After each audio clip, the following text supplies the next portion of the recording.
Có vẻ như sự ngông cuồng của Trung Quốc trên mặt trận ngoại giao không tỷ lệ thuận với sự mạnh mẽ của nước này trên mặt trận quân sự. Hết bị bóc mẽ là không đủ năng lực để đánh Đài Loan, rồi phải dùng đến mưu kế là dùng tập trận quân sự để làm binh phong cho một trận chiến thực sự. Thì mới đây, Bắc Kinh tiếp tục bị tố đang nhắm mục tiêu vào các đồng minh ngoại giao của Đài Loan. Một thành viên Viện Nghiên cứu Mỹ cho biết Washington phải trừng phạt Ủy ban Olympic Quốc tế vì cho phép Trung Quốc lạm dụng nhân quyền. Trong chuyến công du đến Đông Nam Á, Ngoại trưởng Mỹ đưa ra cam kết mạnh mẽ với Indonesia. Cũng nhân dịp này, Mỹ kêu gọi Trung Quốc dừng các hành động gây hấn ở Ấn Độ Dương, Thái Bình Dương. WTO đánh giá cao những thành tựu mà Trung Quốc đóng góp trong 20 năm qua. Dù bị Mỹ và nhiều nước khác tẩy chay ngoại giao, Ủy ban Olympic của Pháp, Cuba vẫn ủng hộ đồng diệt Thế vận hội mùa đông Bắc Kinh 2022. Không lâu sau khi nối lại quan hệ, Trung Quốc gửi vaccine viện trợ đến Nicaragua. Tại Trung Đông, Iran cáo buộc các nước phương Tây liên tục đổ lỗi về thỏa thuận hạt nhân 2015. Các thông tin đáng chú ý khác, sau một năm, người dân Mỹ vẫn bị chia rẽ về vấn đề tiêm vaccine ngừa Covid-19. Trung Quốc phóng vệ tinh chuyển dữ liệu toàn cầu thứ hai. Weibo bị cơ quan quản lý Trung Quốc phạt vì đưa tin bất hợp pháp. Quý vị đang theo dõi Thế giới hôm nay trên kênh FBNC. Thưa quý vị, mới đây, người đứng đầu cơ quan ngoại giao Đài Loan, ông Ngô Chiêu Tiếp cho biết quyết định cắt đứt quan hệ với Đài Loan vào tuần trước của Nicaragua là một phần trong động thái có chủ ý của Trung Quốc nhằm vào các đồng minh ngoại giao của hòn đảo này sau khi nước này bị loại khỏi Hội nghị Thượng đỉnh Dân chủ do Washington tổ chức. Nicaragua đã cắt đứt quan hệ ngoại giao lâu đời với Đài Loan vào tuần trước, chuyển sang tái thiết lập quan hệ với Bắc Kinh để công nhận chính sách một Trung Quốc, khiến cho số lượng các đồng minh ngoại giao chính thức của Đài Loan giảm xuống chỉ còn 14 quốc gia. Đáp lại, tại một diễn đàn an ninh, có sự tham gia của nhà lãnh đạo Đài Loan Thái Anh Văn và cựu Thủ tướng Nhật Bản Shinzo Abe.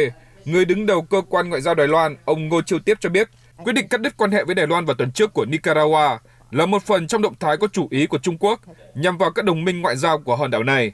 Đặc biệt là sau khi nước này bị loại khỏi Hội nghị Thượng đỉnh Dân chủ do Washington tổ chức.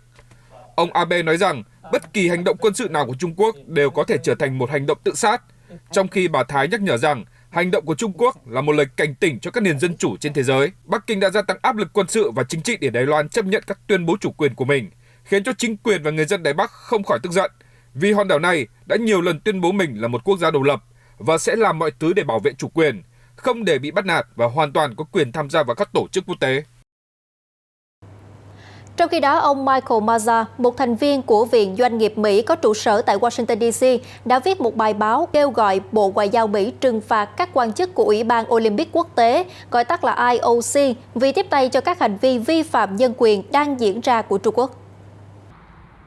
Trong một bài báo được đăng tải trên tờ The Hill, ông Michael Maza, một thành viên của Viện Doanh nghiệp Mỹ có trụ sở tại Washington DC, đã đưa ra quan điểm rằng Ủy ban Olympic Quốc tế IOC cần phải bị trừng phạt vì những hành động bao biện cho tội ác của Bắc Kinh trong thời gian gần đây.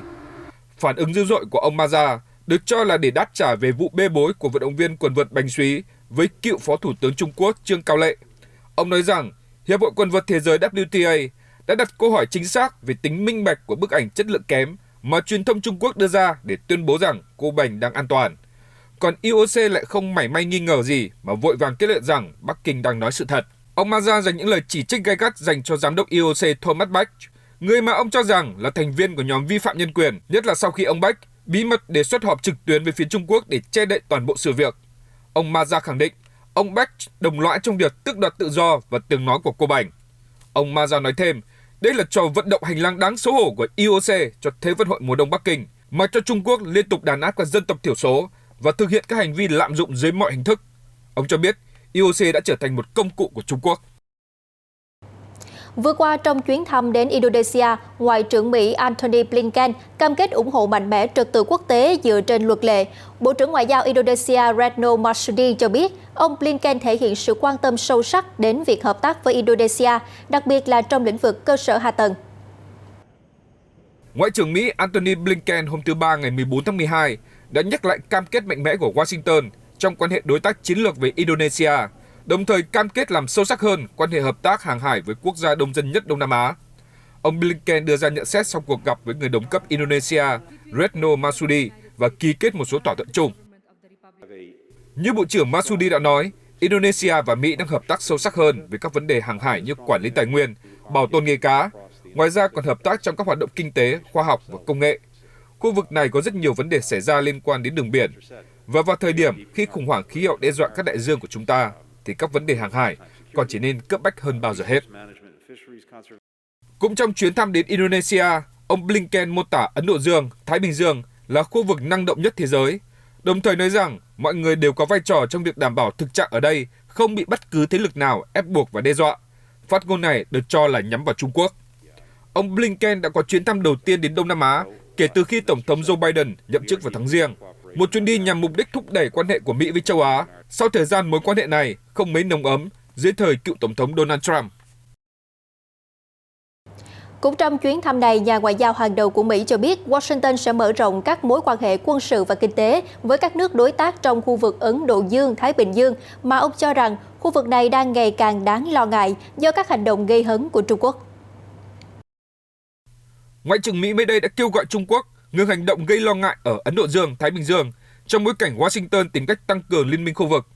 Trong một bài phát biểu tại Indonesia, ông Blinken cho biết Washington sẽ làm việc với các đồng minh và đối tác để bảo vệ trật tự dựa trên luật lệ và các quốc gia nên có quyền lựa chọn con đường riêng của mình. Ông nói, đó là lý do có rất nhiều lo ngại từ Đông Bắc Á đến Đông Nam Á, từ sông Mekong đến các quốc đảo Thái Bình Dương về các hành động quyết liệt của Trung Quốc. Vì Bắc Kinh liên tục đưa ra các yêu sách tại vùng biển, làm méo mó thị trường mở thông qua việc trợ cấp cho các công ty nhà nước của mình, từ chối xuất khẩu hoặc hủy giao dịch đối với các quốc gia có chính sách mà nước này cảm thấy không hài lòng. Dù vậy, ông Blinken nhấn mạnh đây không phải là cuộc cạnh tranh tập trung vào Mỹ hay Trung Quốc, đồng thời cho biết Washington muốn tránh xung đột ở Ấn Độ Dương, Thái Bình Dương. Ông cũng khẳng định Mỹ muốn đảm bảo hòa bình và ổn định ở eo biển Đài Loan. Hôm thứ Ba, Iran cáo buộc các bên phương Tây tham gia thỏa thuận hạt nhân năm 2015 vẫn cố chấp trong trò chơi đổ lỗi. Một ngày sau khi các nhà ngoại giao châu Âu nói rằng thỏa thuận này sẽ sớm trở thành một cái vỏ rỗng vì không có tiến triển gì. Mới đây, ông Ali Bagheri Kani, nhà ngoại giao hàng đầu Iran cho biết trên Twitter rằng một số nước phương Tây đến nay vẫn tiếp tục trò đổ lỗi thay vì ngoại giao thực sự.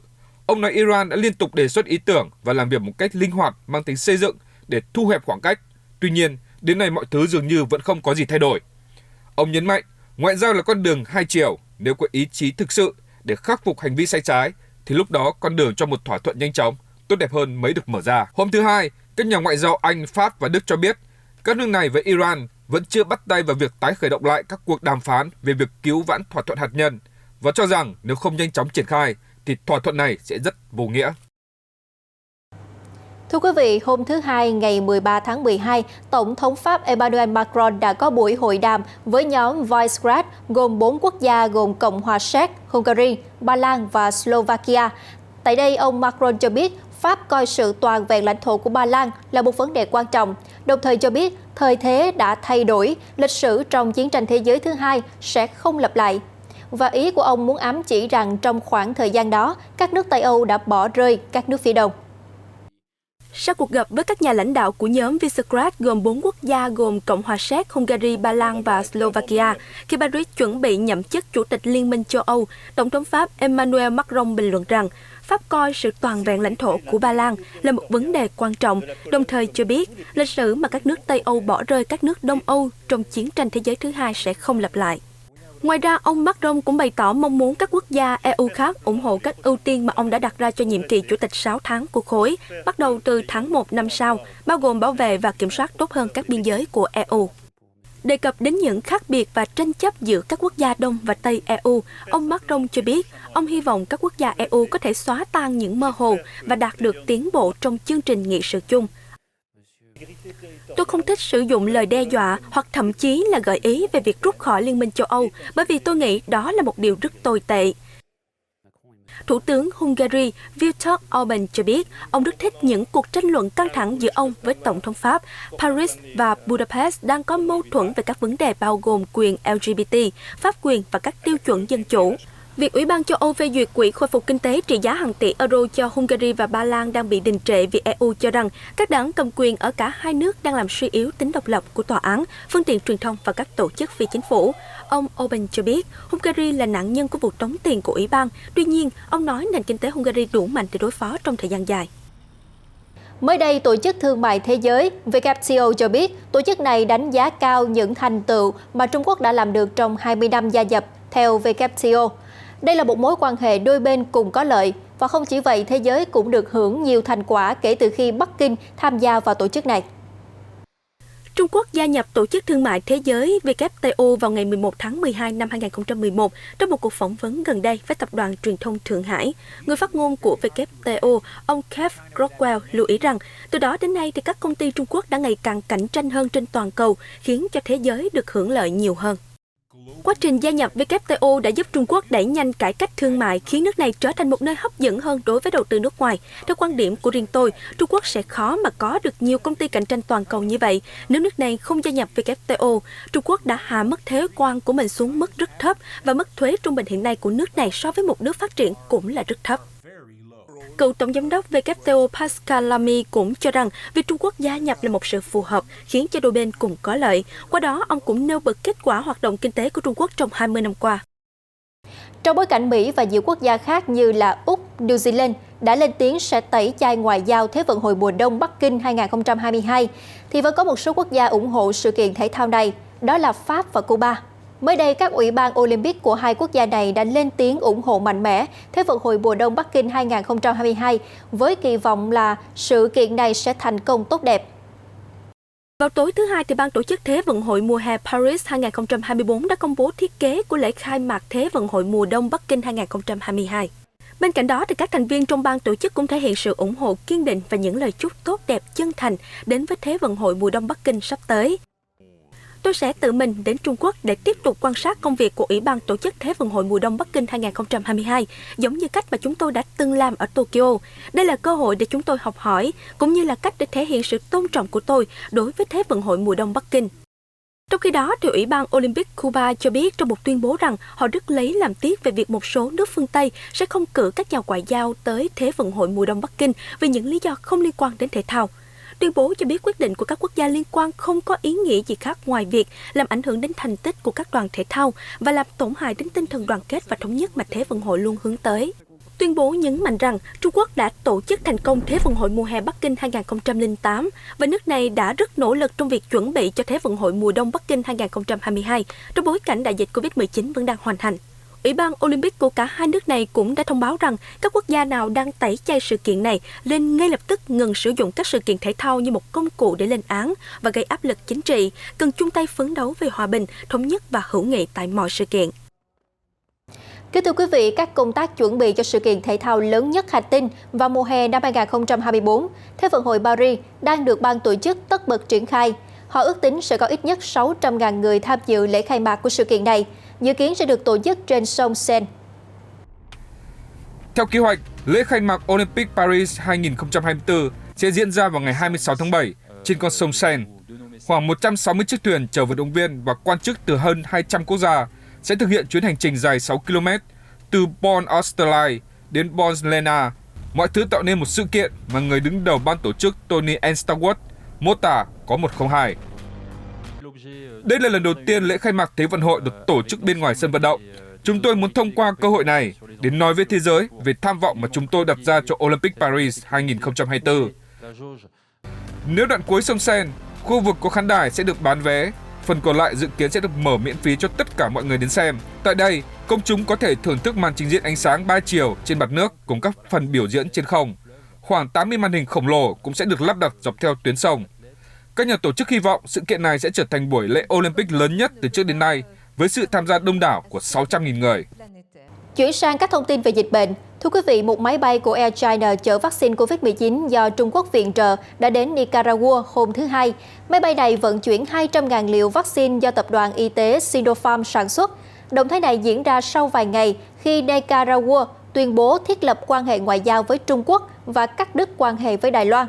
Theo ông Laurendo Ortega Murillo, cố vấn Tổng thống Nicaragua về đầu tư và thương mại cho biết, Chúng tôi vô cùng vui mừng khi được thông báo tin vui cho người dân Nicaragua rằng chúng tôi đã thiết lập quan hệ ngoại giao với Bắc Kinh. Đây cũng là sự khẳng định về một lần nữa về mối quan hệ lịch sử giữa đảng Sandinista và đảng Cộng sản Trung Quốc. Chúng tôi rất vui mừng, đây giống như là một món quà Giáng sinh cho người dân Nicaragua. Trong một diễn biến liên quan, theo hãng tin Reuters, đợt hàng viện trợ mùa đông thứ hai do Trung Quốc tài trợ cho Afghanistan mới đây đã hạ cánh xuống sân bay quốc tế của thủ đô Kabul. Thứ trưởng Bộ Người tị nạn và hồi hương của chính phủ lâm thời Taliban, Asala Kharouti, cùng đại sứ Trung Quốc tại Afghanistan, Wang Yi, đã tham dự lễ bàn giao đợt hàng viện trợ mùa đông, gồm hơn 70.000 cái chăn và hơn 40.000 cái áo khoác tại thủ đô Kabul, Afghanistan. Phát biểu trong buổi lễ, ông Wang nói rằng đây là sự ấm áp từ người dân Trung Quốc muốn gửi đến người dân Afghanistan vào thời điểm quan trọng này. Bên cạnh đó, vị đại sứ còn khẳng định Trung Quốc luôn sẵn sàng hỗ trợ Afghanistan vượt khủng hoảng và sẽ tiếp tục cung ứng lương thực cùng các nhu yếu phẩm khác. Đáp lại sự giúp đỡ này, Thứ trưởng Kharouti thay mặt chính phủ gửi lời cảm ơn đến Trung Quốc vì đã cung cấp nguồn viện trợ khẩn cấp vào lúc người dân Afghanistan đang cần nhất. Ông Kharouti còn nói thêm, họ sẽ phân phát đợt hàng viện trợ mới cho người nghèo trên khắp đất nước trong vòng 10 ngày tới. Khoảng 40.000 đến 50.000 gia đình sẽ được hưởng lợi từ nguồn cung cấp này. Gần một năm sau khi Mỹ bắt đầu triển khai tiêm chủng ngừa Covid-19, tỷ lệ tử vong, nhập viện vẫn tiếp tục tăng lên. Mặc dù rất nỗ lực tiêm chủng và trữ lượng vaccine cũng vô cùng dồi dào, nhưng cho đến nay mới chỉ có 60% dân số được tiêm chủng đầy đủ. Nguyên nhân được cho là do tâm lý e ngại vaccine. Theo số liệu của chính phủ, hơn 200 triệu người Mỹ, hơn 60% dân số đã được tiêm chủng đầy đủ. Tuy nhiên, khi mùa đông đến gần và nhiều biến thể dễ lây lan hơn, số người chết vì Covid-19 của nước này đã lên tới 800.000 người, theo một cuộc kiểm đếm của Reuters. Các nhân viên y tế đang phải vật lộn để đối phó với sự gia tăng bệnh nhân và tử vong do Covid-19. 94% trong số đó vẫn chưa được tiêm chủng. Tuy nhiên, điều đó đã không thay đổi suy nghĩ của một số người về vaccine. Cũng như các bang khác có tỷ lệ tiêm chủng cao trước đại dịch, khả năng miễn dịch Covid-19 đã suy yếu ở New Mexico, đẩy nơi này lên vị trí đầu bảng xếp hạng về số ca nhiễm mới. Kính thưa quý vị, Omicron với tốc độ lây lan đáng lo ngại hiện nay đã đẩy nước Anh vào làn sóng lây nhiễm mới với sự gia tăng mạnh của ca nhiễm biến chủng này. Và để ngăn chặn tình trạng lan rộng, chính phủ Anh đã gấp rút triển khai chương trình tiêm phòng Covid-19 tăng cường.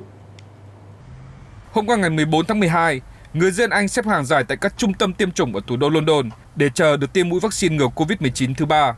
Trong một tuyên bố trên truyền hình hôm ngày 12 tháng 12, Thủ tướng Anh Boris Johnson cho biết chính phủ sẽ đẩy nhanh chương trình tiêm tăng cường. Qua đó, tất cả người trưởng thành có thể nhận được liều vaccine thứ 3 trước cuối năm nay. Ông Johnson nhấn mạnh, Omicron đang thể hiện khả năng lây lan đáng lo ngại và dịch vụ y tế quốc gia sẽ phải vật lộn để đối phó với tình trạng gia tăng các trường hợp nhập viện nếu biến thể này tấn công nhóm dân số chưa được tiêm tăng cường. Trước đó, vào đầu tuần, nước Anh cũng vừa ghi nhận ca tử vong đầu tiên nhiễm biến thể Omicron.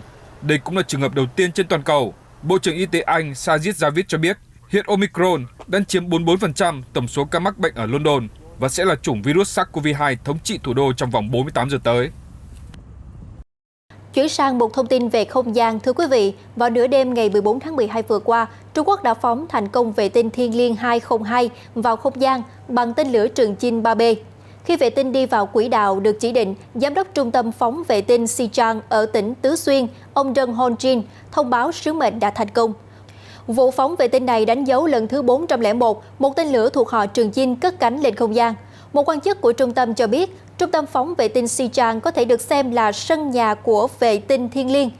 Lần phóng vệ tinh Thiên Liên 201 vào ngày 31 tháng 3 năm 2019 là chuyến đi thứ 301 trong loạt tên lửa hàng không Trường Chinh. Hôm nay, Thiên Liên 202 đã được phóng đi. Tôi hy vọng rằng lần phóng tiếp theo của Trường Chinh sẽ diễn ra nhanh hơn, ổn định hơn và mạnh mẽ hơn. Vào hôm thứ Hai, Tập đoàn Dầu khí Quốc gia Trung Quốc cho biết một mỏ dầu mới với công suất sản xuất 2 triệu tấn dầu và khí đốt hàng năm đã được hoàn thành tại mỏ dầu Tarim nằm trên sa mạc Takimakan thuộc khu tự trị Duy Ngô Nhĩ, Tân Cương. Việc hoàn thành mỏ dầu mang tên Fuman báo hiệu rằng mỏ dầu Tarim nổi tiếng ở Tân Cương đã được đẩy nhanh tiến độ khai thác dầu và khí đốt trên sa mạc lớn nhất Trung Quốc. Mỏ dầu Fuman có thể chứa hơn 10.000 km vuông dầu và trữ lượng dầu khí hơn 1 tỷ tấn. Đây là phát hiện thăm dò dầu lớn nhất ở Tarim trong thập kỷ qua. Ngoài ra, mỏ dầu Fuman có độ sâu hơn 7.500 mét. Đây là mỏ dầu lớn nhất với lợi ích khai thác cao nhất từng được xây dựng ở Trung Quốc. Tajim là mỏ dầu khí lớn thứ 3 ở Trung Quốc. Năm nay, nơi này đã sản xuất 30 triệu tấn dầu và khí đốt, tăng 920.000 tấn so với cùng kỳ năm ngoái. Theo kế hoạch của nhà sản xuất, họ sẽ phấn đấu nâng sản lượng lên hơn 40 triệu tấn vào năm 2025. Cũng tại Trung Quốc, nền tảng truyền thông xã hội Weibo đã bị cơ quan quản lý Internet của nước này phạt 3 triệu nhân dân tệ, tức là khoảng 470.000 đô la Mỹ, vì liên tục đưa tin bất hợp pháp. Cục Quản lý Không gian mạng Trung Quốc CAC mới đây cho biết Weibo đã vi phạm luật an ninh mạng về việc bảo vệ trẻ vị thành niên cũng như các luật khác. Tuy nhiên, thì cơ quan này không cho biết thêm chi tiết. CAC cho biết thêm, tính đến tháng 11, thì cơ quan quản lý không gian mạng của Bắc Kinh đã áp dụng 44 hình phạt đối với Weibo, với tổng số tiền phạt lên tới 14,3 triệu nhân dân tệ. CAC cho biết trong một tuyên bố, Weibo, nền tảng mạng xã hội vận hành tương tự như Twitter, đã nhận được lệnh ngay lập tức chấn chỉnh và xử lý nghiêm túc những người có trách nhiệm liên quan. Trong một tuyên bố, thì Weibo cho biết họ chấp nhận những lời chỉ trích từ cơ quan quản lý và đã thành lập một nhóm làm việc để phản ứng lại hình phạt. Khoản tiền phạt này là lần mới nhất trong chuỗi các hình phạt mà cơ quan quản lý đã áp dụng đối với các công ty công nghệ trong năm nay và được đưa ra trong bối cảnh chính phủ đang ngày càng giám sát chặt chẽ hơn đối với các thông tin được lưu hành trên Internet. Những nỗ lực này bao gồm một cuộc đàn áp văn hóa người hâm mộ trực tuyến và cấm các công ty truyền thông xã hội quảng cáo quá nhiều cho những người nổi tiếng vì họ cho rằng có ảnh hưởng xấu đến giới trẻ. Đầu tháng này, thì CAC đã phạt Douban, một trang web đánh giá phim nổi tiếng 1,5 triệu nhân dân tệ với lý do phát tán thông tin trái pháp luật. Ngưỡng mộ tài năng và thành tích của danh thủ giành được 7 quả bóng vàng, Messi, một nghệ sĩ đã vẽ nên bức tranh khổng lồ khắc họa chân dung của Messi tại thành phố Rosario của Argentina. Khoác lên mình đồng phục số 10 của tuyển quốc gia Argentina, Lionel Messi sừng sững xuất hiện trên một mặt của chung cư cao 69 m hướng ra sông Paraná tại quê nhà của mình, tại thành phố Rosario, Argentina. Nghệ sĩ Lisandro Ortega đã vẽ bức tranh khổng lồ này bằng sự ngưỡng mộ và khâm phục. Anh coi Messi là tấm gương cho mọi người vì ngôi sao bóng đá này đã vượt qua nhiều vấn đề khó khăn thời niên thiếu và cả trong thi đấu để có thể dẫn dắt câu lạc bộ Barcelona chinh phục hàng chục cúp vô địch Tây Ban Nha, châu Âu và thế giới. Trong bối cảnh không khí Giáng sinh đang đến rất gần, người dân Úc cũng đang hòa vào không khí Giáng sinh bằng cách đi mua sắm những vật dụng cần thiết để chuẩn bị đón lễ sau một thời gian dài bị áp đặt nhiều biện pháp phòng chống dịch. Mặc dù Sydney, thành phố đông dân nhất của Úc, phải chịu đựng hơn 100 ngày phong tỏa vì đại dịch, nhưng không khí Giáng sinh đến gần đã khiến người dân ở đây không thể tiếp tục ngồi ở nhà. Họ đã chọn cách ra ngoài, tận hưởng niềm vui gặp lại bạn bè, đi mua sắm để trang trí cho ngôi nhà của mình thêm sắc màu. Theo Reuters, người dân Sydney đang chi tiêu nhiều hơn cho việc mua quà tặng bạn bè và người thân so với các mùa lễ hội trước. Các trung tâm mua sắm đã trang trí đại sảnh của họ bằng đồ các vật dụng thường thấy trong Giáng sinh, trong khi cây thông Noel cao nhất ở New South Wales đứng ở Martin Place. Ông John Evans, 74 tuổi, hiện là người nắm giữ 98 kỷ lục thế giới về khả năng giữ thăng bằng bằng đầu. Người đàn ông quốc tịch Anh này đang hướng tới mục tiêu hoàn thành kỷ lục thứ 100 của mình khi ông tròn 75 tuổi vào tháng 3 năm sau. Khoác lên mình bộ trang phục ông già Noel, ông John Evans đã đội một ống khói lớn trên đầu và giữ thăng bằng ngay trong sân vườn nhà mình tại thị trấn Ilkeston, Anh. Đây không phải là lần đầu tiên người đàn ông 74 tuổi này thực hiện thử thách ấn tượng và độc đáo như vậy. Trước đó, ông đã đội chồng gạch, thùng sữa, những chiếc ô tô và hàng loạt đồ vật khác. Tôi tên là John Evans, 74 tuổi. Tôi đã bị hỏng một mắt. Tôi mắc bệnh tiểu đường, hen suyễn và đau thắt ngực. Nhưng sau tất cả, hiện tôi đã có tổng cộng 98 kỷ lục thế giới. Với chiếc ống khói khổng lồ này, ông Evans hy vọng sẽ hoàn thành kỷ lục thứ 99, hướng tới mục tiêu chinh phục 100 kỷ lục thế giới về giữ thăng bằng vật nặng trên đầu, trước khi đón sinh nhật 75 tuổi vào tháng 3 năm sau. Theo ông Evans, kỷ lục thứ 100 của ông sẽ là chiếc vương miện khổng lồ có kích thước 1,5 x 1,5 mét. Ông Evans phát hiện ra tài năng của mình từ thời niên thiếu. Khi làm việc tại các công trường xây dựng, ông đã phải đội gạch trên đầu và leo lên cầu thang. Năng khiếu đặc biệt của ông được mọi người chú ý đến khi ông tham gia một sự kiện từ thiện vào năm 42 tuổi. Kể từ đó, ông Evans được mời đến nhiều nơi để biểu diễn giữ thăng bằng đồ vật trên đầu. Ngoài ra, ông còn quyên góp hơn 250.000 euro, tương đương với 332.000 đô la Mỹ, cho quỹ từ thiện thông qua màn trình diễn của mình. Cảm ơn quý vị đã đồng hành cùng với chúng tôi trong Thế giới hôm nay. Hẹn gặp lại tất cả quý vị trong những bản tin tiếp theo trên các nền tảng của FBNC.